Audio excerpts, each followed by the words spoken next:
Someone woke up with an attitude. Cancel culture is canceled. You know what woke means? It means you're a loser. Why do you think you haven't been cancelled yet? I don't know. What's being cancelled? Wake up. And welcome back to episode 6 of the Woke What Cancel This podcast. My guest today, once again, is Lori Korzen. And of course, Lori did run for state representative here in the Granite State of New Hampshire. Welcome back to the show. Hi, how are ya? I'm doing all right. You ready to tackle another hot subject? I am. The Parental Bill of Rights. This is huge, and there's a lot going on with this. You were actually at the state capitol in Concord not too long ago, speaking up on this Bill of Rights, which I think is probably one of the most important things that we need right now. First of all, let's talk about exactly what it is. Okay, so up until about 2000, parents were always thought about as the ultimate authority in a child's life. There was one bad Supreme Court ruling which kind of put everything back into a state's hands. Mm-hmm. So we now find ourselves at a time where we're fighting like heck to establish a Parental Bill of Rights. Here in New Hampshire, the bill is SB 272. We did have the public hearing on the 18th, which a ton of people showed up to, because parental rights should be the basis of everything that happens in a child's life. Exactly. So this particular bill does a couple things. It once again gives power back to the parent to direct a child's moral, religious training of that child, saying that, you know, a family's bonds, a family's faith, a family's raising of a child is up to the parents, which is awesome and should be how it is anyway. Right. So the bill goes further, and it talks about that parents should be able to have some say in what a child is being taught in the classrooms. Parents should be able to look over the books, look over the curriculum, as well as any other educational material that's going to be presented to their child. This is specifically brought up because, you know, a school can easily say this is the book we're teaching out of, but then use photocopies of other things to get their lesson plan in order. Right. So this gives the parents more ability to see what's being taught to their kid. And it really is all about transparency.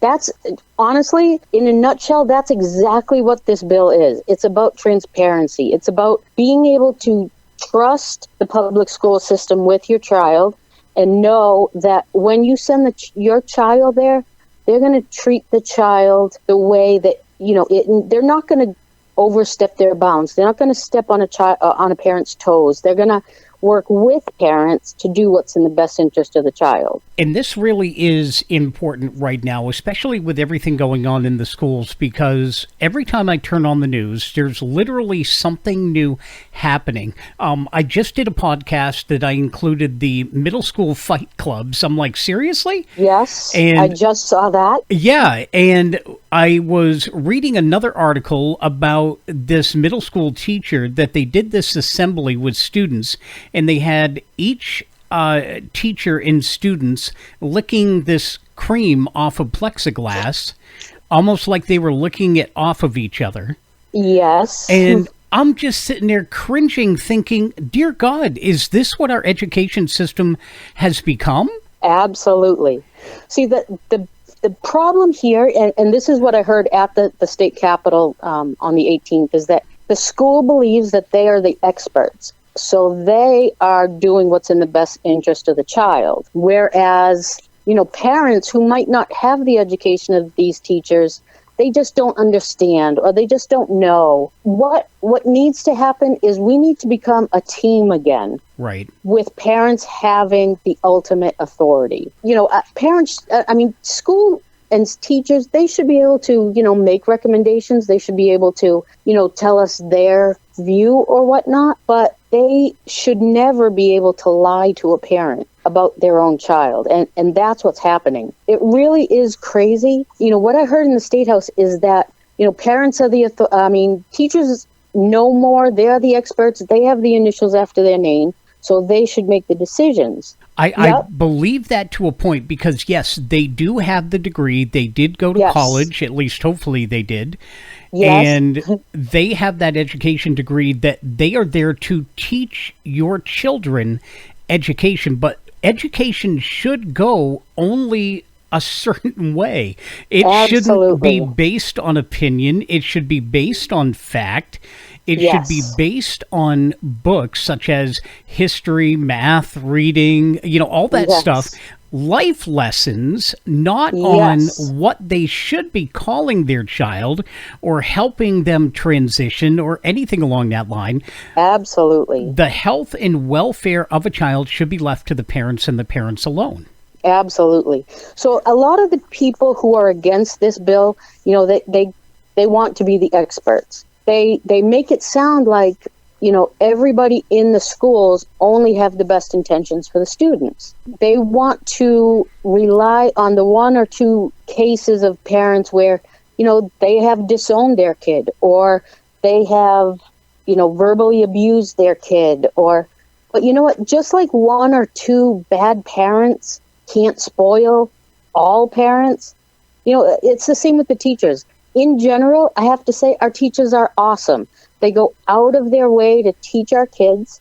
They go out of their way to deal with our kids at both their best and worst behaviors, and they're definitely not paid enough for this. No. But all it takes is one or two, teacher activists who buy into all this very far left agenda to spoil a bunch. You can't say that all teachers and staff are good and all parents are neglectful or abusive.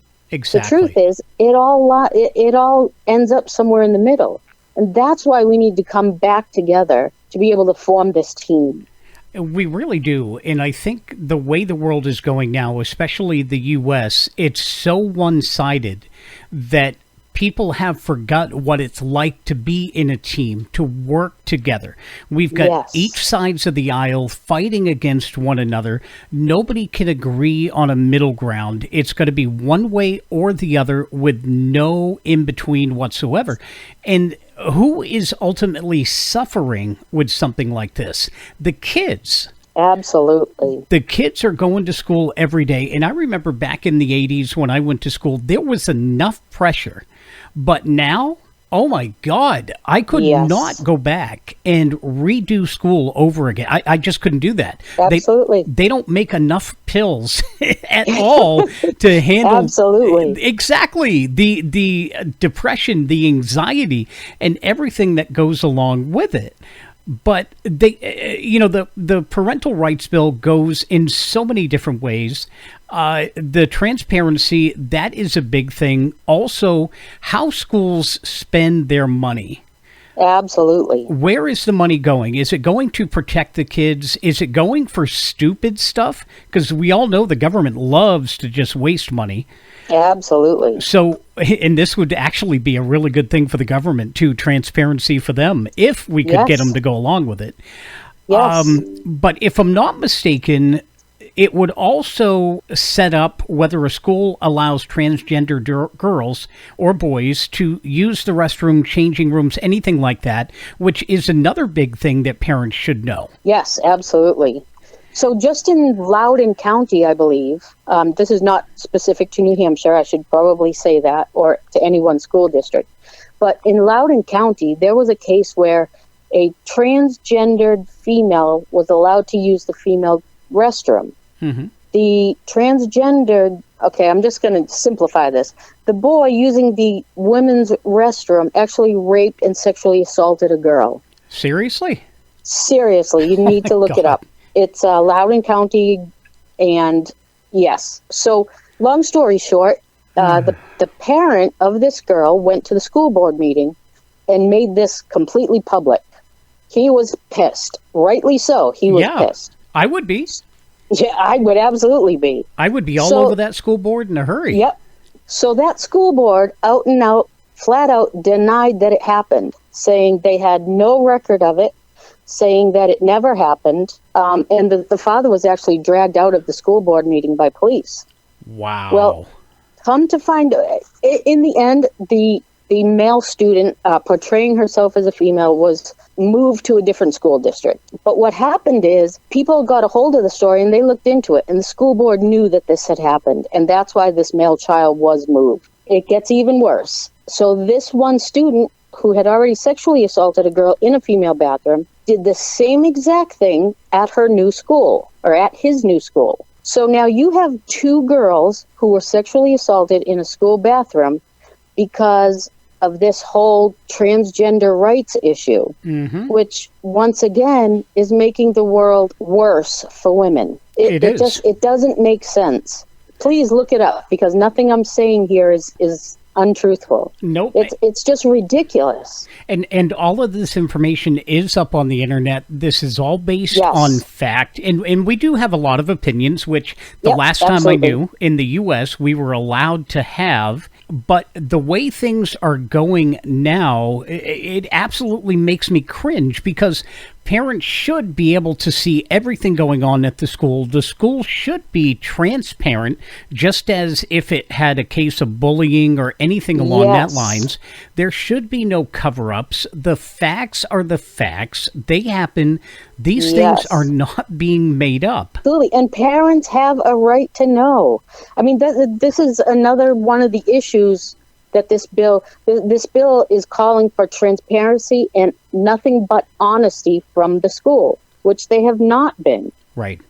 Maybe not your specific district, maybe not my specific district, but it's coming. Right. And, you know, I just watched a video this morning about a dad whose daughter was called the N-word, pushed down, and kicked by another student.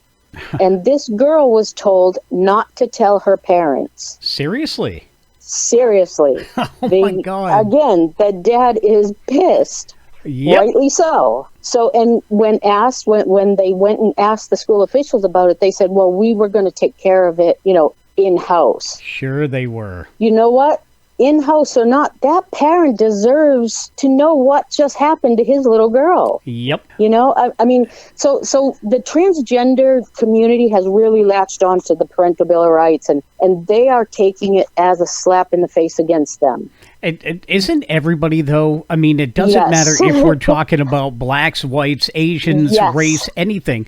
If somebody doesn't agree with it, or if they think we're out to get them, they are going to stretch it to the limit.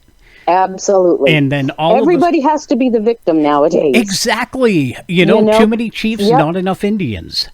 Right, exactly. But another thing with the Parents' Bill of Rights is it would require schools to obtain parental consent, basically to allow a student to use a different name, pronoun, facility, anything along that line. Right.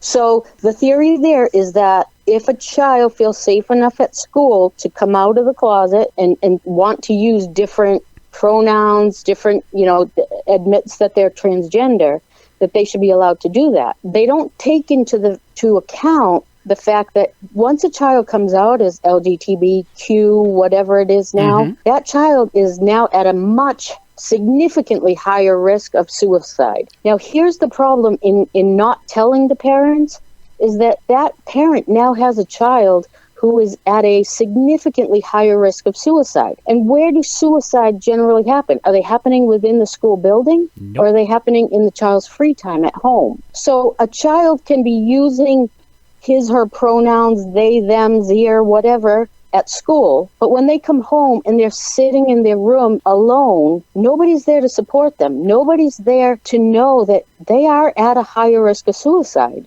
Exactly. This is not right. The parents now are left completely out of the equation, might not even know that, you know, their child's at a higher risk of suicide. This is not right. This is not in the best interest of the child. No, it These isn't. Parents need to know that. And this is really, like I said before, who is suffering. Ultimately, it's not the right, it's not the left, it's that child that is stuck in the middle that has to go through all of this. And coming from a family that, you know, from my mother was very understanding. My dad was a Marine. He was very, you know, correct. He was very, this is the way it's got to be. If I would have gone to my family and said that I was gay, bi, trans, whatever, my father would have had me up against the wall. Yes. Because that's just what, parents did back in the day. And a lot of parents, even now, aren't so understanding if their child comes out. So I can get it. I guess I can understand it from both sides of the aisle. But again, they have to know what's going on. You cannot put them behind a veil and expect them to understand everything that's happening, because the parent may not understand. So where they really need to find common ground is to say, okay, this is what we believe your child wants to do. We want to meet up on neutral ground to let you know what's going on, to see what the child wants to do, and then kind of go from there. Yes. But they're doing it too drastically. They want to take on full responsibility, leave the parents behind a brick wall and say, nope, you know what? We're not going to give them any information. And then if their kid does want to transition and the parents say, no, they're too young, then the parents are looked at as bad parents and the kid could be taken away from them. Yes. Since when is that right? Exactly. And this is what it all boils down to: who is in charge, who is responsible for, who is supposed to care for this child. Mm-hmm. Not just during the school year, but on summer breaks and at nights and on weekends. Who's in charge of this child? The way it is right now, the schools are asking these kids to basically lead a double life. And that is only going to add to the stress, the depression, the anxiety that's already plaguing these kids. It's absolutely disgusting. I'm the first one to say that, having a gay child doesn't mean you failed as a parent. Right. But if you disown that gay child, that means you failed as a parent. Yes. I am not against gay rights. I am not against gay people, even trans people. Right. I am against doing things behind a parent's back. That's wrong. Exactly. I have gay friends. I have trans friends. I have just about people in every single category. I am not racist. I am not against any one of them. What I am against is the fact that we have to take one side over the other, more or less over the other. Yes. And that is the hard part. Again, instead of finding the middle ground, the common ground, it's got to go to the extent of one end or the other of the spectrum. Absolutely. And then everybody loses. Everybody fails. So if schools wanted to take more of a mediator role in helping the student come out to their parents, or facilitating that meeting, or I'm all for that. What I'm not for is school teachers, administrators lying to parents. That's what's wrong. Yep. And the bad part about that is, again, because nobody wins in a situation like that. Especially the child. The child is what we need to focus on. We need to do what's right for that child. Excluding parents from whatever's happening in that child's life is just wrong. Mm-hmm. It really is. And there's a lot of trouble with the bill because you've got the people that want it. You've got educators that are saying this will affect children and their ability to learn. It'll affect the school district's ability to teach. What do you have to say about that? I'm not sure that allowing a child to live a double life is going to help their education. I'm not sure that by using, the proper pronouns, that they're going to understand reading comprehension any better. And this is where I think the schools are overstepping their bounds. They need to stick to reading, writing, math. I don't think that pushing out these gender ideologies is good for the students, good for the parents, or even good for the teachers. Because at the end of the day, there are a lot of good teachers who do not want to push this stuff.